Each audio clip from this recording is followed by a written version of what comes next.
تو یہ جو آج کل خواتین کی شادی نہیں ہو رہی، اس کا حل یہ نہیں ہے کہ خواتین وظیفے پڑھنا شروع کر دیں.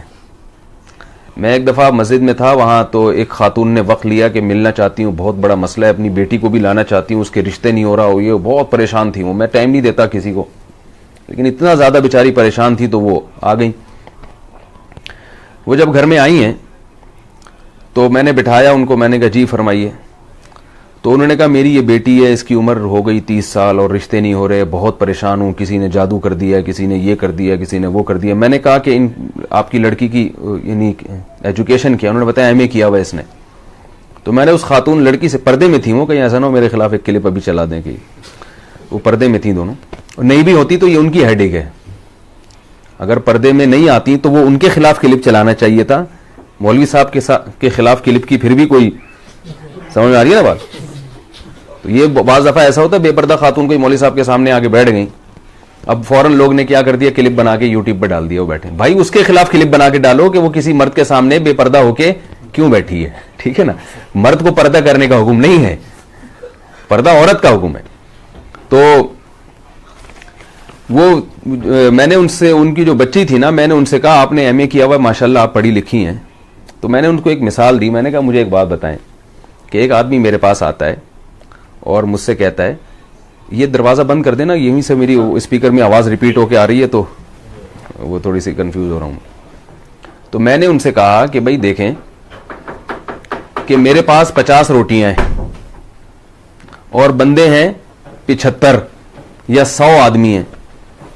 مجھے کہا جا رہا ہے، بلکہ 100 خواتین ہیں، یوں فرض کر لیں، مجھے کہا جا رہا ہے کہ یہ 50 روٹیاں 100 خواتین میں تقسیم کریں اور اس طرح تقسیم ہو کہ ہر خاتون کے حصے میں ایک ایک روٹی آئے. بات آ رہی ہے سمجھ میں؟ ہر خاتون کے حصے میں ایک ایک روٹی آئے، کیونکہ ایک روٹی سے کم میں پیٹ نہیں بھرے گا. تو میں کر سکتا ہوں، میں یا تو، اب میرے پاس 2 آپشن ہیں، یا تو میں 50 روٹیاں 50 خواتین کو دے دوں اور باقی 50 کو کہوں آپ بھوکے رہو، یا یہ ہے کہ وہ آدھی آدھی توڑ کے. کیا خیال ہے بھائی؟ ایک روٹی میں 2 خواتین، بول لینا کوئی گورنمنٹ کی طرف سے پابندی نہیں ہے، ایک روٹی میں 2 خواتین شریک ہو جائیں. اب کیا ہے کہ میں جو اصل حل ہے وہ تو نہیں بتا رہا لوگوں کو کہ بھائی یہ ایک روٹی میں 2 خواتین شریک ہو جائیں، یہ نہیں بتا رہا میں، بلکہ میں کہہ رہا ہوں یار روٹیاں 50 ہیں اور میں جب بھی تقسیم کرتا ہوں 50 بیچاری بیٹھی ہوئی ہے، ان کو ملی نہیں رہی روٹی. تو اب میں ان کو وظیفہ بتاؤں کہ آپ ایسا کریں، سورہ مزمل 18 دفعہ پڑھیں، آپ سورہ ملک 15 دفعہ پڑھیں، آپ جو ہے تہجد میں ربنا ہب لنا من ازواجنا وذریاتنا قرۃ اعین واجعلنا للمتقین اماما، یہ والی دعا 345 دفعہ پڑھیں، اور چغتائی صاحب کا رسالہ پڑھا کریں افخری. ٹھیک ہے نا، اس میں اور وظیفے ہیں. تو یہ کوئی کامن سینس کی بات ہوگی؟ بھائی ہے ہی نہیں. جب ہے ہی نہیں تو کہاں سے وہ ڈیوائیڈ ہو جائے گا؟ حل یہی ہے کہ اس ایک روٹی میں 2 خواتین بولیں بھائی شریک ہو جائے. تو مسئلہ یہ ہے کہ مرد جو ہے نا، مرد ان نالائقوں نے نکاح کرنا چھوڑ دیے ہیں، دیر سے نکاح کرتے ہیں، عیاشی مردوں میں بڑھ رہی ہے. جو نکاح کرنے والے مرد ہیں وہ معاشرے میں تھوڑے ہیں. سمجھ میں آ رہی بات؟ ورنہ زنا اتنا پھیل گیا ہے، دوستیوں کا ماحول اتنا زیادہ ہو گیا ہے کہ انہوں نے نکاح کرنا مردوں نے. آپ جائیں نا، میں تو جانتا ہوں 40 50 سال عمر ہو گئی نکاح نہیں کرتے. اور جو نکاح کے لائق ہیں وہ بھی سارے، یعنی جو نکاح کرنا چاہتے ہیں وہ بھی سارے نکاح کے لائق نہیں ہیں، بے روزگار ہیں، کوئی سٹا لگا رہا ہے، کوئی گٹکے کھا رہا ہے، کوئی جو ہے نا صحیح طبیعت کا آدمی نہیں ہے. جبکہ خواتین میں برائیوں کا ریشو کم ہے. چرسی ہیروئن چی عورتوں میں ہوتے ہیں مردوں میں ہوتے ہیں؟ کیا خیال ہے؟ بے روزگاری یہ عورت کے حق میں عیب نہیں ہے، مرد کے حق میں عیب ہے بے روزگار ہونا. عورت کا تو کوئی عیب نہیں ہے. تو جو بے روزگار آدمی ہے وہ بھی نکاح کے قابل نہیں ہوتا.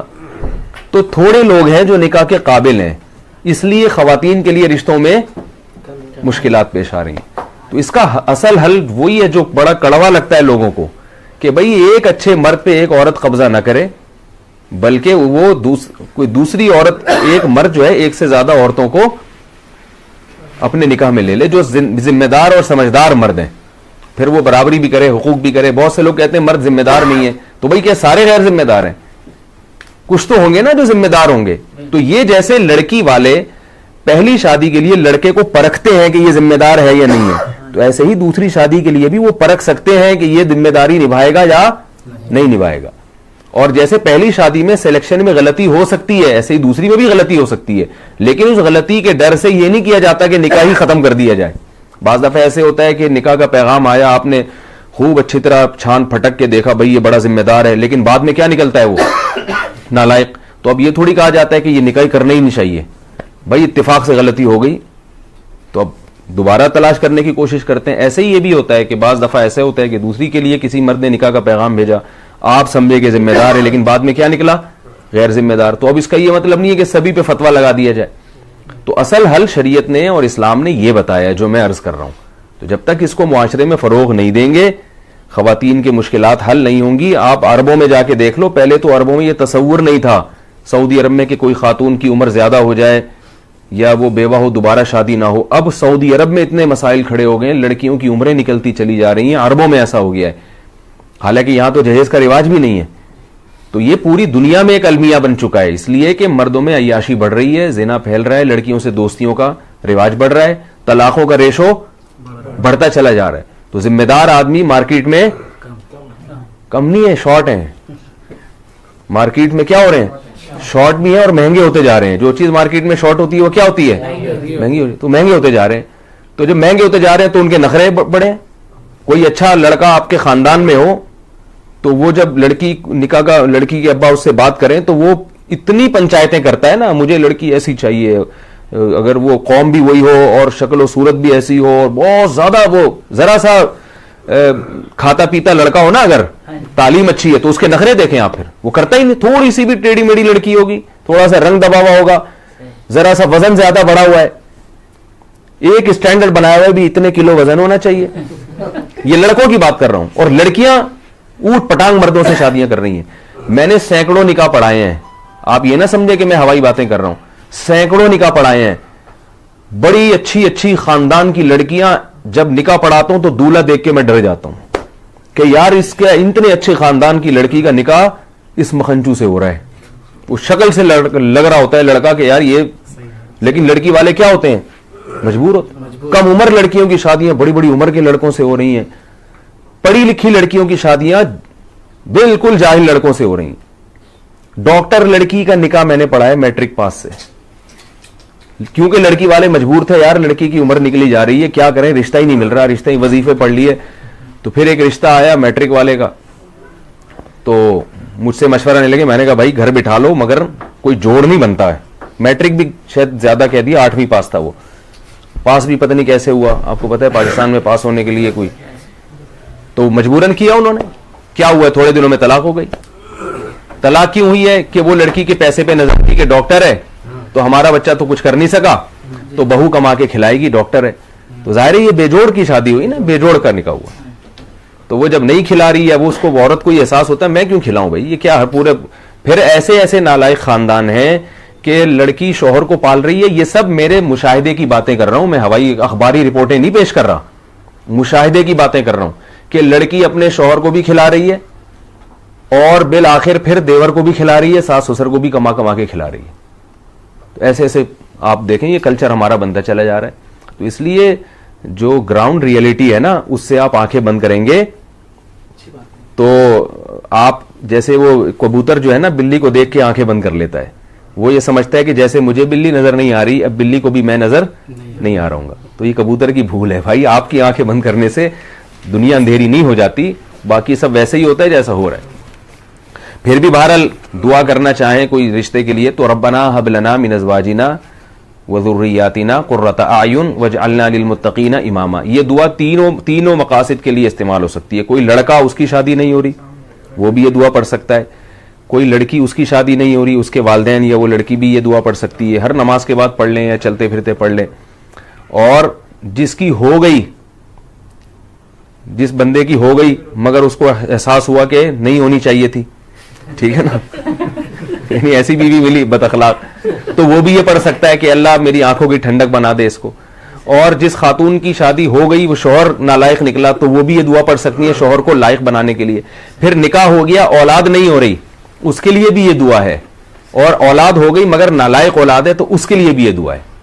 بڑی زبردست دعا ہے یہ, یاد کر لیں, سورہ فرقان کے آخری رکوع میں ہے, ربنا, ابھی نہ دہرائے, میں صرف ترجمہ بتاتا ہوں, ربنا ہب لنا من ازواجنا, اے اللہ ہمیں ہمارے ازواج کی طرف سے, ازواج کا جو لفظ ہے یہ بیوی کے لیے بھی استعمال ہوتا ہے اور شوہر کے لیے بھی استعمال ہوتا ہے, یعنی عورت ازواج کہے گی تو شوہر کے لیے استعمال ہوگا, اور شوہر کہے گی یہ دعا مانگے گا تو کس کے لیے, تو اے اللہ تو ہمیں ہماری ازواج کی طرف سے قرۃ اعین, آنکھوں کی ٹھنڈک عطا فرما, اور ذریت یعنی اولاد کی طرف سے بھی. تو آنکھوں کی ٹھنڈک جبھی ہوگی نا جب بیوی ہوگی, تو یہ کنواروں کے لیے بھی ہے, اور شوہر آنکھوں کی ٹھنڈک جب بنے گا جب عورت کا شوہر ہوگا, تو یہ یعنی شوہر کی ملنے کے لیے بھی اچھی دعا ہے. اور پھر شوہر نالائق ہے تو اس کو آنکھوں کی ٹھنڈک اللہ بنا دے, اس کے لیے بھی ہے. پھر اس میں ذریات, نیک یعنی اولاد کے لیے بھی ہے کہ اولاد کو بھی آنکھوں کی ٹھنڈک بنا, تو اولاد ہوگی تو آنکھوں کی ٹھنڈک بنے گی نا, تو اولاد ہونے کی بھی دعا ہے, اور اولاد اگر بگڑی ہوئی ہے جو آنکھوں کی ٹھنڈک نہیں ہے, آنکھوں میں اسے دیکھ کے مرچیں لگنا شروع ہو جاتی ہیں, ٹھیک ہے نا, ایسا نالائق اولاد ہے, تو اس کے لیے بھی ہے یہ دعا. تو اس لیے یہ سورہ فرقان کی دعا ہے, آخری رکوع میں ہے, ربنا هب لنا من ازواجنا وذرياتنا قرۃ اعین واجعلنا للمتقین اماما. اور اس میں کیا ہے, اے اللہ ہمیں متقین کا امام بنا دے. اس کا کیا مطلب, ہمارے ماتحت جتنے ہوں سب نیک پرہیزگار ہوں, کیونکہ ہر ایک کے ماتحت کوئی نہ کوئی ہوتا ہے. تو ماں باپ کے ماتحت کیا ہوتی ہے, اولاد ہوتی ہے. تو اللہ ہمیں پرہیزگاروں کا امام بنا, یعنی ہماری اولاد کو کیا بنا دے, نیک بنا دے. شوہر کہہ رہے میری زوجہ کو کیا بنا دے, نیک بنا دے. تو یہ ساری اس بڑی جامع دعا ہے, اس لیے اس دعا کو مانگنا چاہیے.